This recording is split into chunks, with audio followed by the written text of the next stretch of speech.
the previous class you found that Brutus brainwashed the crowd. He changed their mind. They started thinking that Caesar was a tyrant and Caesar's death was necessary for the good of Rome. Now it is Mark Antony's turn, and as you know, Mark Antony is speaking under the permission of Marcus Brutus. And there are few features of his speech you can see on my left. Mark Antony started with these words. He said, I have come here to bury Julius Caesar, not to praise him. I have come here to bury Julius Caesar, not to praise him. The good that a man does is buried with his body, but the evil that he does lives after him. And let it be with Julius Caesar also. So we are here.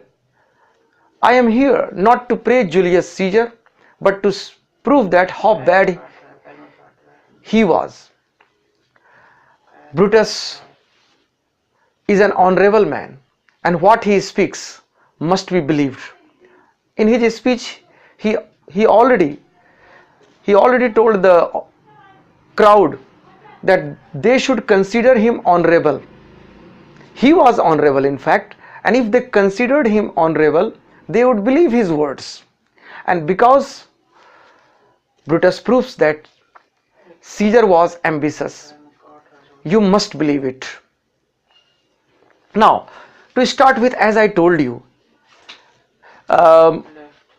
Mark Antony says that he has come to bury Julius Caesar, not to praise him, and that the good that Julius Caesar has done would remain unknown, would be buried with his body, but the bad that he has done will live after him. Now, second thing is that why was he killed? Why was he killed? He was killed, according to Brutus, because he was ambitious. And he got the just punishment for this. He paid with his death. He answered with his death.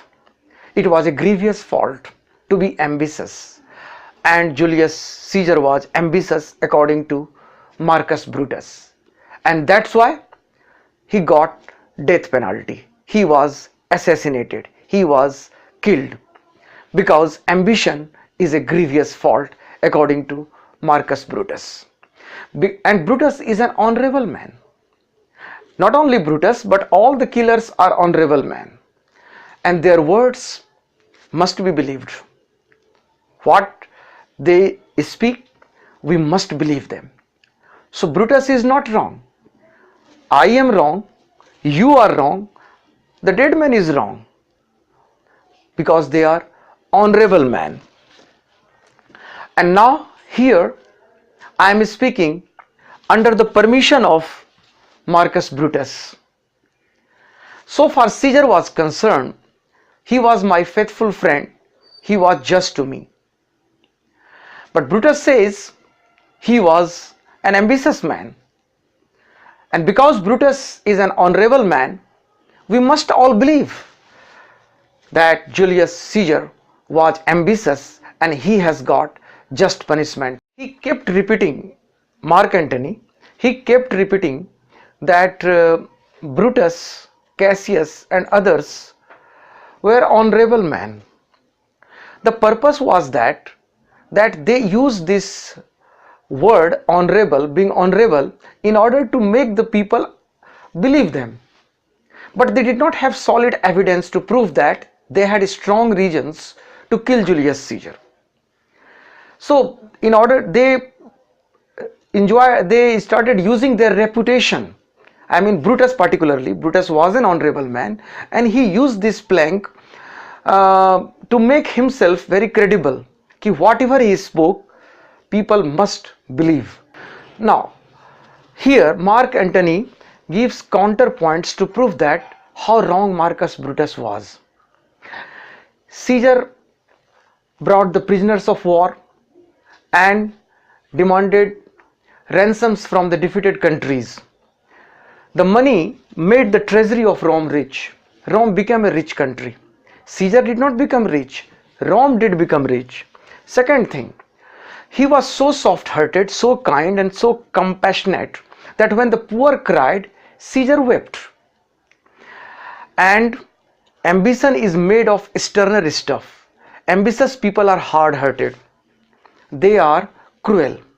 And here you find that Caesar is a sentimental person.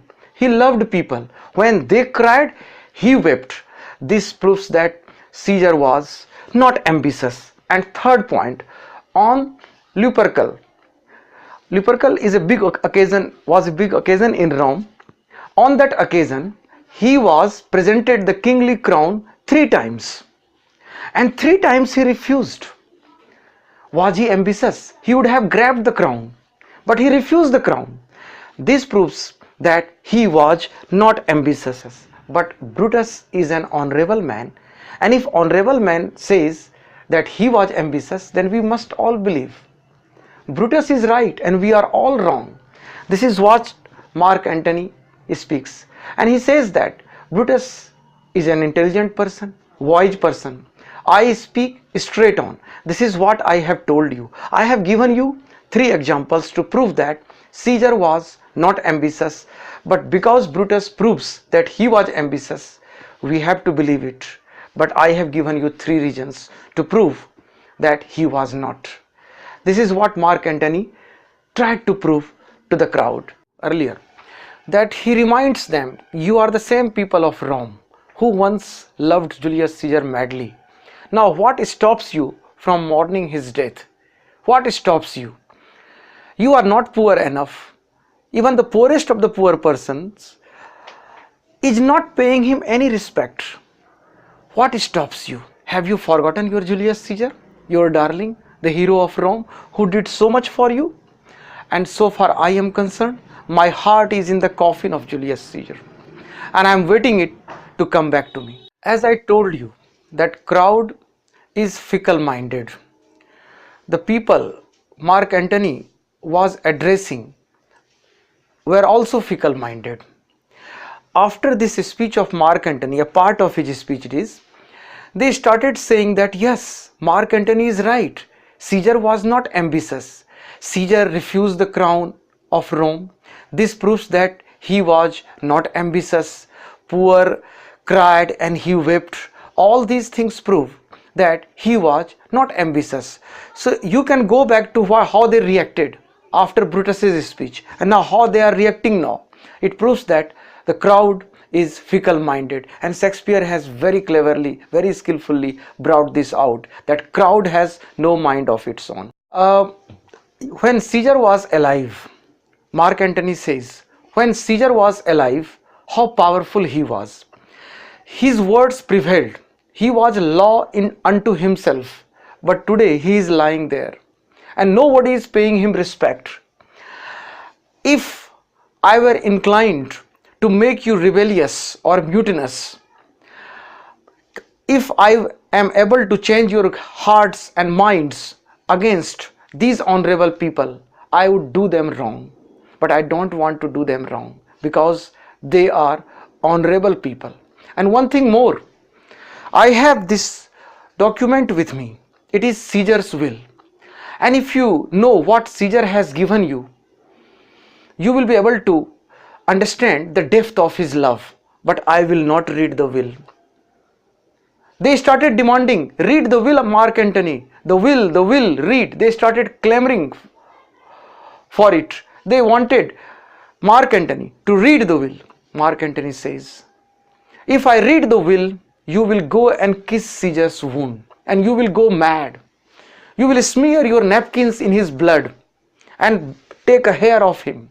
And before your death, you will write your will and give it to your children before your death, saying that this is the hair of the noblest man in Rome. This is the blood of the noblest man in Rome.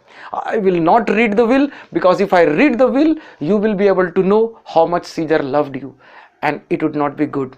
Then what will become of honorable man? Honorable men have said that Caesar was ambitious. But what Caesar has given you, if I read Caesar's will, you will kiss his wound, you will smear your napkins in his blood and give it to your children before your death, saying that this is the noblest blood in the world. Now, if you have any queries to make, write in my comment section and subscribe to my channel. Have a fantastic day.